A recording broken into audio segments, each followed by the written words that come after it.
É que, pô, tá parecendo uma consulta agora. Não, mas quando eu era criança, é instintivo eu era teu. muito, muito infeliz, porque era muito, muito tímido, eu não conseguia falar com ninguém. Isso me incomodava de um jeito. Eu era afim de uma garota, eu não conseguia nem pensar na possibilidade. De falar. E teve um... Não conseguia apresentar o trabalho na frente, eu não conseguia fazer Então você nada. tinha fobia social. Fobia social. Isso mesmo. E eu, conscientemente, eu falei, eu vou mudar isso e vou... E foi um dia que eu decidi isso. Tá me fazendo muito mal. E aí eu falei, quem vai apresentar o trabalho? E eu morrendo de medo, eu falei, vou apresentar o trabalho. Quem vai chegar naquela garota? Eu vou chegar. Cara, e eu não sei, eu me joguei. E eu fiquei tão feliz de cada conquista que eu e isso de criança, tô falando eu entendi. sexta, sétima série. Mas me fazia mal de um jeito que eu não conseguia viver. Eu não conseguia falar pros meus pais. Chegava a visita em casa, eu desenhava, mostra o desenho. Eu me escondia no quarto. E aquilo me fazia mal, eu não conseguia me relacionar com as pessoas. E aí eu fui vencendo isso aos poucos. E até hoje eu sou tímido, mas eu consigo, eu sei como vencer. Você sabe que vai dar certo. Olha o que você fez. Você fez uma coisa que é assim, medo e a fobia social, medo. Ó, vou te dar um exemplo pra você entender como que eu era. Eu adoro futebol. Adoro. Meus pais sempre... Minha família sempre morou na praia, em Santos. Eu ia na praia, ficava o pessoal jogando futebol em Santos, lá na areia. Eu era incapaz de pedir pra jogar. Eu ficava atrás do gol, buscando as bolas durante 1, 2, 3 horas. Louco pra entrar. Louco pra entrar. Alguém falou, você quer entrar? Eu falo, quero. Eu era incapaz de falar, ô, posso entrar? Eu não conseguia pedir pra jogar futebol. Então você não conseguia levantar o dedo pra tirar a dúvida da escola. Nada. Né? Porque a fobia social é isso. Você era um tem pavor de ser centro, né? Pavor de uma menina olhar pra mim e eu era afim dela e eu falar, meu, o que eu vou falar? Entendi. E eu lembro, fobia social mesmo. E eu lembro, eu falei, eu não quero assim. E eu tinha um lance também religioso, e eu rezava muito pra Deus e ao mesmo tempo, né? ajuda. Eu não podia nem pedir ajuda pros meus pais, porque a gente não tinha esse diálogo antigamente. Não tinha mesmo. E eu lembro quando eu fui vencendo isso, essa felicidade, de falar, nossa, consegui apresentar o trabalho, nossa, consegui falar. E daqui a pouco eu tava fazendo piada, tava brincando, tava pedindo pra entrar no jogo. Então, você abriu, por exemplo, na fobia social, né? Que é a timidez excessiva. Você tem o circuito do medo extremamente ativado. De ser rejeitado. Não, de ser rejeitado, de não ser aceito, das pessoas acharem que você é ridículo, sempre de achar que você vai falar não vai agradar. Então, é um circuito de medo muito grande que o cérebro tem. O teu era hiperativado. O que se faz para desativar isso? Eu tenho que ativar outros, que é o circuito da coragem. Medo é uma coisa que ele só tem uma saída, enfrentar. Porque o medo, se você for para trás, chega uma hora que tem uma parede. Não tem mais pra E onde ele ir. vai te sufocar. Agora, é interessante como o teu cérebro tinha uma questão de enfrentar os problemas. Não é comum isso. Mas eu tenho medos até hoje que eu nunca enfrentei. Cobra, por exemplo, eu nunca enfrentei esse medo de cobra. Mas vem cá, você tem cobra no teu dia a dia? Não, isso é uma fobia. Fui obrigado, não porque fui olha obrigado. só, olha que interessante.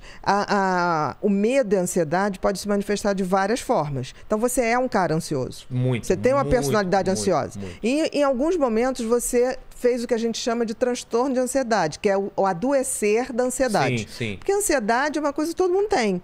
Ela é ruim quando... menor ou maior escala. Todo mundo tem. Porque a ansiedade, eu preciso ter ansiedade para levantar e ter um objetivo na vida. Ansiedade é um medo do futuro? Não, é assim. Ansiedade e medo é a mesma coisa. São duas faces de uma mesma moeda. Só que tem que o medo é uma coisa concreta.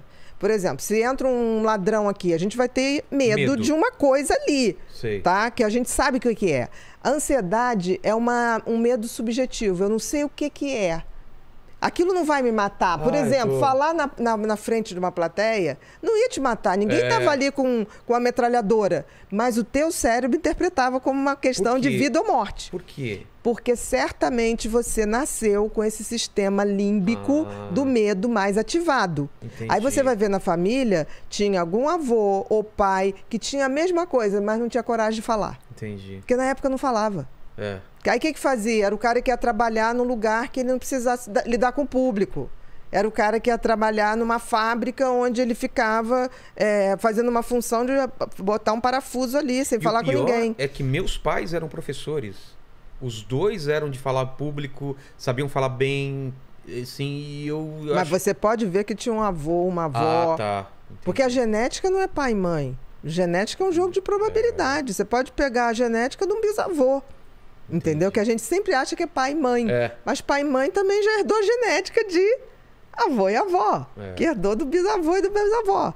Então, assim, quando você tem ansiedade, é normal ter ansiedade. O problema é adoecer da ansiedade. A fobia social é um adoecimento da ansiedade, que é isso que impede. E você está falando uma coisa tão interessante. Primeiro, interessante é você ter percebido isso e você partiu para enfrentar. Que me fazia muito mal. Mas é sensacional. O tratamento de fobia social é fazer isso. O que a gente propõe para o fóbico social? Olha só, a gente vai te preparar para você enfrentar. Então, tem uns que não conseguem enfrentar. Você primeiro tem que medicar para ele enfrentar, para depois você ir tirando o remédio e falar, tá vendo como dá? Tanto que tem gente que tem tanto pavor que a gente usa o quê? Realidade virtual. Olha só. Esses óculos de jogos, a gente hoje usa pra gente que tem medo de falar em público. Que é uma coisa controlada. Tá ali, a gente tá ali, você vai desensibilizando. O que você fez? Eu quero. Você foi desensibilizando teu cérebro. Você fez certo. Agora, espantoso é você ter sacado isso sem ter sido ensinado. Você não é burro, você é inteligente. Mas eu acho que foi uma forma de sobrevivência também, porque eu tava me fazendo muito mal. Tá, mas você teve a coragem. Sim. Porque a maioria das pessoas vai evitar aquilo o resto da vida. Estamos falando assim de passar 3 anos assim, tomar decisão depois de 3 anos passando. Ok, mas você chegou ao limite. Porque o que acontece, limite, por exemplo, as pessoas que têm fobia social geralmente me procuram para tratar a fobia social quando entra na faculdade, quando vai ter que apresentar o TCC. Que não tem coragem. Que ele fala, agora não tem mais jeito. Como é que eu vou fazer? Agora eu tenho que... E tá entre uma das maiores fobias, né? Falar em público é uma das maiores... Fobia que tem. Então, vou te dar um dado científico. Os ingleses têm mais medo de falar em público do que de morrer. O quê? Exatamente. A fobia social e o índice de fobia social na Inglaterra é altíssimo. Por isso que os ingleses são tidos como um povo que não gosta de dar informação, reservado, arrogante. Não, eles têm pavor. Você imagina brasileiro que chega em Londres e vai pedir uma informação. Ei! O cara que é fóbico social, baixa a cabeça, ele sai correndo. Entendeu? Aí todo mundo chega e fala assim, os ingleses são insuportáveis. Fóbicos. Eles têm pavor. E isso que eu tô falando, eles têm mais medo de morrer do que de falar em público. Não, mais medo de falar em público do que de morrer. De falar em público do que de morrer, exatamente.